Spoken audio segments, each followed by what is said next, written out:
Insignia. Does that word mean anything to you? It may not, because it's not a model name that we're familiar with in New Zealand. But if Holden New Zealand has their way, we'll have a lot more to do with Insignia over the coming years. Some have suggested the Insignia is going to be the replacement for the Commodore. Well, I'm not sure about that, and Holden aren't telling us. So, regardless of whether it's the replacement for the Commodore or not, I thought we should drive the Insignia and see how it stacks up.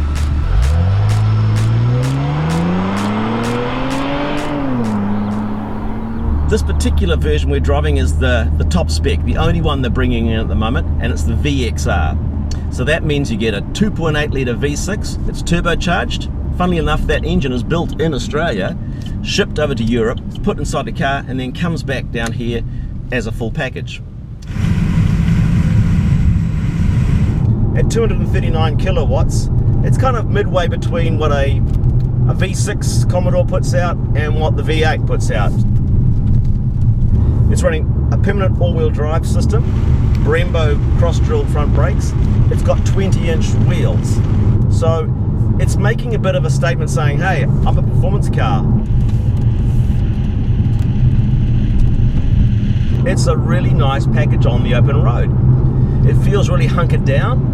It's very quick to change direction. The steering is excellent. Those low profile 35 series tires on those big 20-inch rims really have a great responsiveness to the input from the steering wheel. They do transmit a lot of noise from the road, so you do get that roar in the cabin.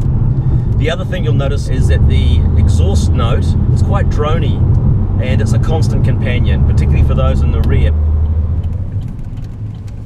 Transmission is a 6-speed automatic unit, which has paddle shifters behind the steering wheel here. Also, you can manually control the gears, and sometimes you need to, because in drive mode I'm finding some of the decisions that it's making aren't agreeing with what I want. For instance, where you're going down a long incline and the car decides to downshift to give you a bit more engine braking.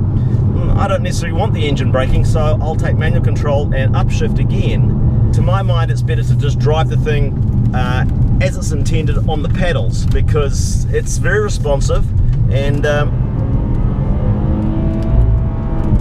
it'll let you go to the red line. For instance, in a gear, it won't shift up. Pulling up or starting from scratch, it will drop down to be in first gear, ready for that takeoff. It certainly corners really well. That all-wheel drive system, you can feel it working to pull the car and push the car through. It's a very neutral handling car, not a lot of pronounced understeer, and it weighs 1800 kg, so you know it's got a fair bit of weight to shift around.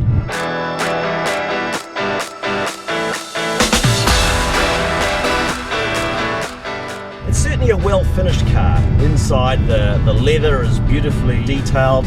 The little dimples on the steering wheel leather is just lovely to touch. The seats, these Recaro seats, great looking seats, very, very comfortable. Kind of tombstone in shape, I guess you'd say, and that gives them a bit of a funereal feel in the back. The back's pretty tight. Leg room wise, it's a bit compromised if you've got the seat a long way back, but for where I'm sitting now, there's certainly room for me to also sit in the back. So we've established that the Insignia VXR is a good weapon on the sinewy back road. It's got great brakes, great steering, great supportive seats, good powerful engine, gearbox, if you take manual control of it, can really deliver some nice results. And yeah, it works as an out-of-town fast business sort of express. But it's certainly a wieldy package around town. Again, you still have the great seats and the great responsiveness to the handlebars here. So it's very chuckable around town. And the parking sensors, the reversing camera, the lane departure warning, the blind spot alerts, all those bits of kit really help you position the car accurately on the road and enjoy it.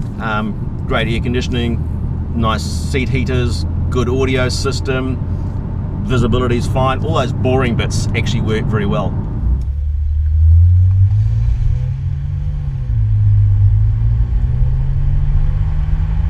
It's also got a very comprehensive array of instrumentation, with a digital dashboard augmented by a physical tachometer on the left and a physical temperature gauge and fuel gauge on the right. The center area of the dashboard is completely electronically generated, so you can choose to have either a touring configuration, which can maybe show you your satellite navigation information there as well as on the center unit, or you can have a sporting configuration where you can have your transmission temperature and your tire pressures as well as your speedometer displayed in the center, or you can choose to have the VXR mode, which starts with the speedo glowing red, so you know you're in for high times, and then you can have fun with lap timers and G meters and all those sort of things. So the car is incredibly well spec'd. I mean, the infotainment system alone takes up 60 odd pages of the handbook.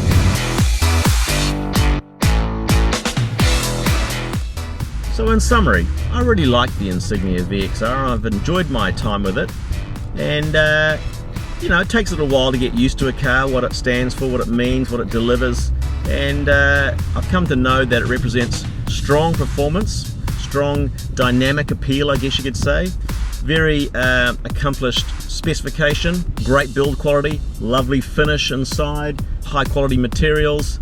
So what's not to love about that?